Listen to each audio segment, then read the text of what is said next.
Good afternoon, friends. This is Dr. Anuj, and I was just thinking of speaking something on a topic which, as a doctor, I face a lot of times when I deal with my patients. कि sir diet कौन सी लेनी चाहिए, veg लेनी चाहिए कि non veg लेनी चाहिए, क्या अच्छा होता है हमारे लाइफ में, क्या क्या क्या लेना चाहिए। अभी बात ये आती है कि कितने लोग हैं जो आज भारत में वेजिटेरियन है, नॉन वेजिटेरियंस है। मैंने थोड़ा सा उसके ऊपर गूगल सर्च किया तो ये पता लगा कि जो 19th सेंचुरी था, अराउंड 1900, इसमें around 75 to 80% of the Indians were vegetarians. और आज मैं 2000 में जब उसका गूगल किया तो पता चला कि एग्जैक्टली ऑपोजिट है। Approximately 70 to 75% are non vegetarians and 30-35 are around vegetarians. तो टोटल उल्टा हुआ है। तो थोड़ा सा उसमें मैंने रिसर्च लगाया कि क्या, how is it possible that such a huge difference and paradigm shift has occurred in the increase in the non vegetarians of our country. I think mostly it is to do with the loss of Indianness in a person's life. देखिए, अगर आप डॉक्टरों के पास जाते हो, अगर आप pregnant औरत हो तो तुरंत एक डॉक्टर आपको बताएगा कि आप प्रेग्नेंट हो, अरे आपको आयरन की कमी होगी, आप तुरंत अंडा खाना चालू करो।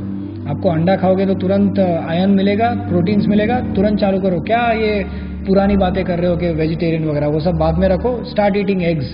देखिए किस तरह से इंडियननेस का फर्क पड़ता है। अगर वही औरत एक आयुर्वेदाचार्य के पास जाएगी तो आयुर्वेदिक में कंसेप्ट है कि वर्जित खाना है, नॉन वेजिटेरियन खाना या वर्जित खाना है। It is not to be taken, it is abstained food. So just see, because आपने मेडिकल साइंस को इंग्लिश से इंडियन से इंग्लिश बना दिया और इंग्लिश ऑथर्स के बुक पढ़ना चालू किए, तो इंग्लिश ऑथर्स ने आपको बताया कि किस तरह से नॉन वेजिटेरियन फूड से आपको प्रोटीन्स मिलेंगे, कैसे आपको नॉन वेजिटेरियन फूड से हेल्थ मिलेगी, कैसे नॉन वेजिटेरियन फूड खाने से आपकी बॉडी बनेगी, वरना तो आपकी कभी बॉडी नहीं बनी थी। हमारे राणा प्रताप जो 8 मन का भाला लेके घूमते थे, वो तो जैसे कोई कहीं से अलग ही निकल गए थे। He was a pure vegetarian, by the way, let me tell you. So this particular concept of increasing in the non-vegetarian food just to gain some proteins, just to get some health, is a very facade. It's a big fad in Indian public and even over the world.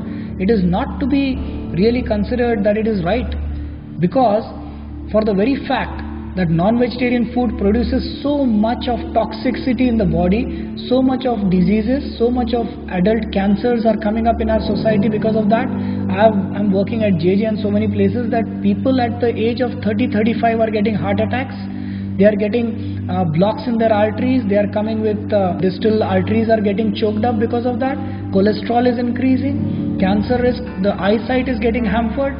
The pitta is increasing, so the acidity levels are increasing. So many bad effects of non-vegetarian food because our body is not made for non-vegetarian food. Now, to just tell a simple fact about vegetarian and non-vegetarian food, एक simple concept, जब हम बात करना चालू करते हैं, किसी से आर्ग्यूमेंट करते हैं, तो वो तुरंत बोलता है, यार तुम क्या बोलते हो कि ह्यूमैनिटी के बेसिस पे आप नहीं खाना चाहिए।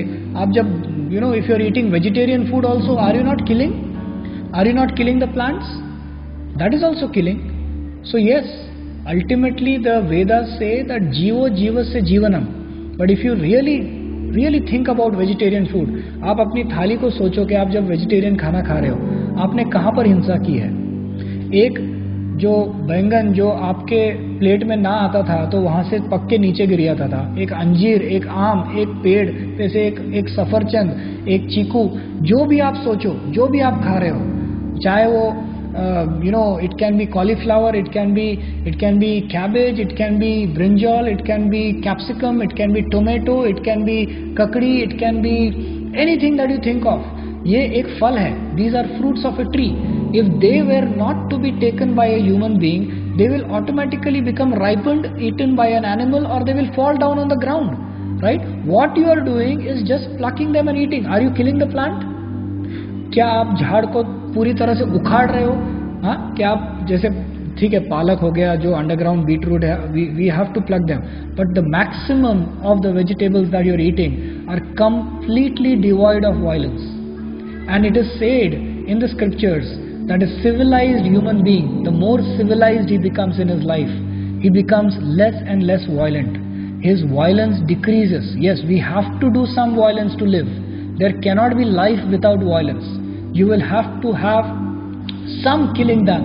And that's why in the Vaishnava tradition there is a very proper concept which comes, that Bhagavad Gita 9.26, it very clearly says that patram phalam pushpam toyam yo me bhakta prayachati tad aham bhakta uparatam ashnami prayatatmana. भगवान कृष्ण बताते हैं कि उनको किस तरह से food हमको offer करना चाहिए, जो नैवेद्य देते हैं। इसलिए पहले के लोग भगवान को नैवेद्य देकर खाना खाते थे ताकि वो प्रसाद बन के उनके सामने वापस आता था।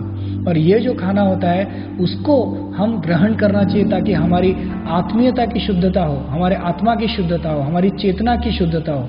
इसलिए हम खाना खाते हैं। हम कुत्ते बकरियों की तरह बाहर सिर्फ खाना खाने के लिए नहीं खाते हैं, हमारी चेतना शुद्ध करने के लिए, ताकि हम सबसे इवॉल्व प्राणी है तो हम कुछ इवॉल्व तरीके से खाएं भी। और हम इसलिए, हमारे जो ऋषि मुनि, हमारे जितने भी वैदिक ग्रंथ थे उसमें कहीं पर है वर्णन कि आप नॉनवेज खा सकते हो, पर कभी भी ऐसे ह्यूज लेवल में स्लॉटर करके नहीं। पहले के लोग जो है राजा महाराजा जाते थे हंटिंग के लिए, कोई ना नहीं बोलता है, और खाते भी थे, मगर इस तरह से नहीं कि दिन के 30-30, 40-40 हजार एनिमल्स को मारकर स्लॉटर हाउस में उनका रक्त बहाकर हमको जो है वहां पर मास प्रोड्यूस करे और हमारी जो है पॉपुलेशन को खाना नहीं मिल रहा है इसलिए का, ऐसे कहीं पर नहीं था। हमारी पॉपुलेशन इससे भी बड़ी थी पहले, मगर इंटेलिजेंट पॉपुलेशन थी जिनको मालूम था कि कैसे इस प्रकृति को बचाया जाए। आज जो है इतना रिसर्च चल रहा है कि नॉन वेजिटेरियन फूड, जैसे एक एनिमल को मारा जाता है, there is a concept of Einstein pain waves. ये EPW फिनोमिनन आप अगर YouTube पे देखोगे तो आपको आप शॉक में आ जाओगे कि कैसे ये जो ओजोन लेयर डिप्लीट हो रहा है, ये इसलिए भी डिप्लीट हो रहा है क्योंकि ये जो the heat is produced because of the killing of animals, ये EPW वेव्स भेजता है, Einstein pain waves. This is a new concept, please research about it, know about it, कि कैसे हम हमारे एनवायरनमेंट को दूषित कर रहे हैं। हमारे पूर्वज भी खाते थे मांस, ये नहीं कि नहीं खाते थे, पर उनकी एक अलग सोसाइटी रहा करती थी। 99% people never used to consume non vegetarian food, और जो खाते भी थे उनका क्लास, उनका जो क्रीड था वो अलग था, वो हट के रहते थे। ये नहीं कि वो नीचे थे, पर वो एक अलग क्षत्रिय धर्म के थे, कुछ अलग पालन करते थे। हाँ, मगर इस तरह नहीं कि हम स्लॉटर हाउसेस, ये हमारा नया जो कंसेप्ट है, ऐसे नहीं काटते थे। इतने सारे जानवरों को मारकर हम पूरा इकोलॉजिक बैलेंस मेंटेन करना हमारा खराब हो रहा है। My dear friends, please think about this question. As a doctor, I myself feel that the vegetarian food has got every little thing to provide you for the best of development of the human brain. Why not consume it? Why do so much of violence? Why get so much pain to others? Thank you very much.